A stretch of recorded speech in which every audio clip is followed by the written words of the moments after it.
Dengan menggunakan DHCP Snoping diharapkan dapat membantu keamanan jaringan internet, di mana DHCP Snoping hanya memberikan akses terhadap IP address atau MAC address yang telah terdaftar pada router dan penyerang tidak dapat mengakses ataupun masuk ke dalam jaringan tersebut.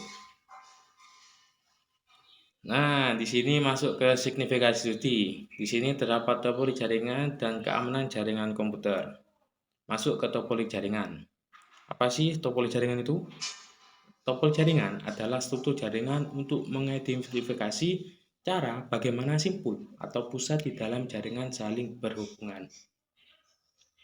Di sini terdapat 5 topologi, yaitu yang pertama adalah topologi bus atau linear. Topologi bus atau linear merupakan topologi yang banyak dipergunakan pada masa penggunaan kabel koaksial menjamur. Dan yang kedua ada topologi ring. Topologi ring ini memanfaatkan kurva tertutup, yang artinya informasi dan data serta trafik disalurkan sedemikian rupa sehingga masing-masing node. Dan ada topologi star. Topologi jaringan star ini banyak digunakan di berbagai tempat karena kemudahan untuk menambah atau mengurangi serta mudah untuk mendeteksi kerusakan pada sistem jaringan yang ada. Dan di sini ada topologi mesh. Topologi mesh ini setiap komputer akan terhubung dengan komputer lain dalam jaringannya menggunakan kabel tunggal. Nah, tadi adalah topologi jaringan. Selanjutnya masuk ke keamanan jaringan komputer. Nah, yang pertama ada authentication atau penerima informasi dapat memastikan keaslian pesan bahwa pesan itu datang dari orang yang diminta informasi. Yang kedua ada integrity, keaslian pesan yang dikirim melalui jaringan dan dapat dipastikan bahwa informasi yang dikirim tidak dimodifikasi. Dan ada availability. Aspek availability berhubungan dengan ketersediaan informasi ketika dibutuhkan. Sistem informasi yang diserang atau dijebol dapat menghambat atau meniadakan akses ke informasi.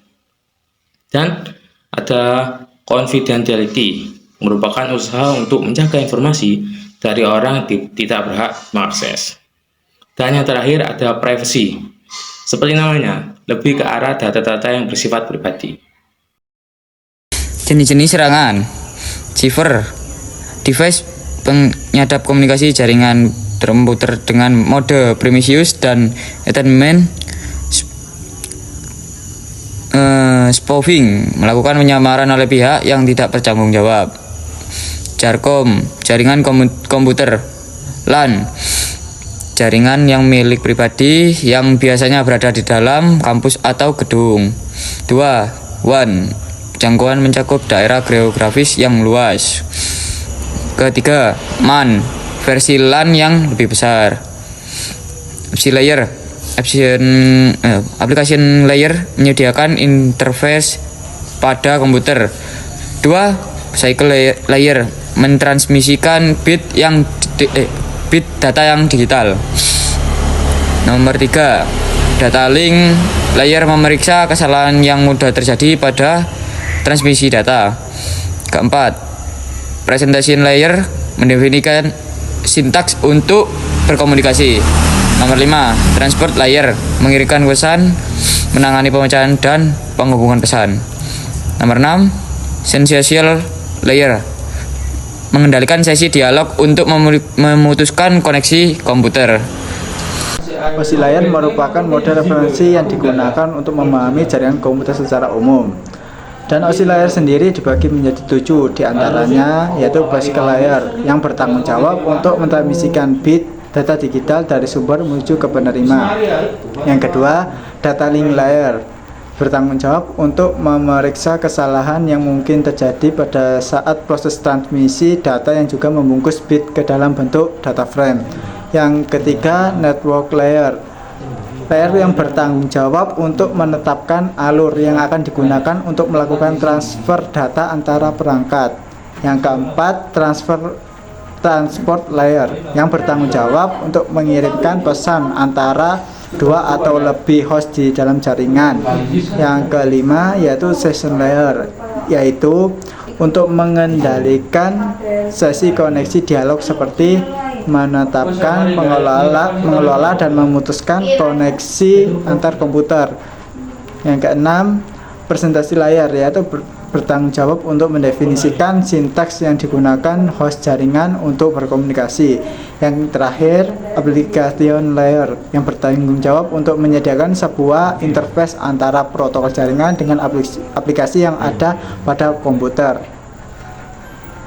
Selanjutnya yaitu hasil dan pembahasan. Nah, pada tahap implementasi adalah mengimplementasikan DHCP server pada router mikrotik dan mengimplementasikan DHCP pada switch pada jaringan komputer. Langkah-langkah yang dibutuhkan dalam DHCP server yaitu yang pertama ada konfigurasi DHCP, yang kedua ada konfigurasi DHCP snoping setelah pembuatan IP DHCP server telah selesai, konfigurasi DHCP snoping pada switch dengan menggunakan VLAN 1 di mana terdapat beberapa port yang digunakan dalam konfigurasi. Yang ketiga yaitu konfigurasi IP snoping trace di mana trace berfungsi mengamankan IP address agar terhindar dari IP fake atau attacker. Dan yang keempat yaitu konfigurasi IP snoping limit rate di mana limit rate berfungsi menentukan berapa user yang boleh masuk ke dalam jaringan. Nah, ini adalah contoh rancangan topologi dari kelompok kami. Snoping adalah suatu teknologi untuk mengamankan paket DHCP. Maksud mengamankan di sini adalah DHCP klien mendapatkan IP dari DHCP server yang terpercaya. DHCP Snoping Trust dari analisis keamanan jaringan komputer yang telah kami buat, yaitu maka rancangan keamanan jaringan layer 2 menggunakan DHCP Snoping Trust dengan tujuan agar terhindar dari attacker atau pihak yang tidak bertanggung jawab dalam pengambilan data pada jaringan. Rancangan keamanan layer 2 ini dibuat pada router mikrotik dan switch. Pembatasan user dari analisis keamanan jaringan komputer, maka dirancang keamanan jaringan menggunakan DHCP Snoping Limited, di mana limited ini berfungsi untuk pembatasan user atau pemakai dengan tujuan agar keamanan jaringan terhindar dari para attacker yang tidak bertanggung jawab. Konfigurasi bisa dilihat dengan IP config atau license, kemudian menampilkan window no IP configuration. Kesimpulan, DHCP snooping adalah sebuah teknik keamanan yang menentukan port mana saja yang mendapatkan IP DHCP dan membatasi lalu lintas DHCP dari sumber terpercaya dan tidak terpercaya. Perancangan keamanan jaringan dengan menggunakan DHCP snooping dapat dikembangkan sesuai dengan kebutuhan keamanan pada layer 2. Penambahan DHCP starvation dan DHCP rock queue agar lebih meningkatkan keamanan jaringan yang berada pada lapisan kedua atau layer 2.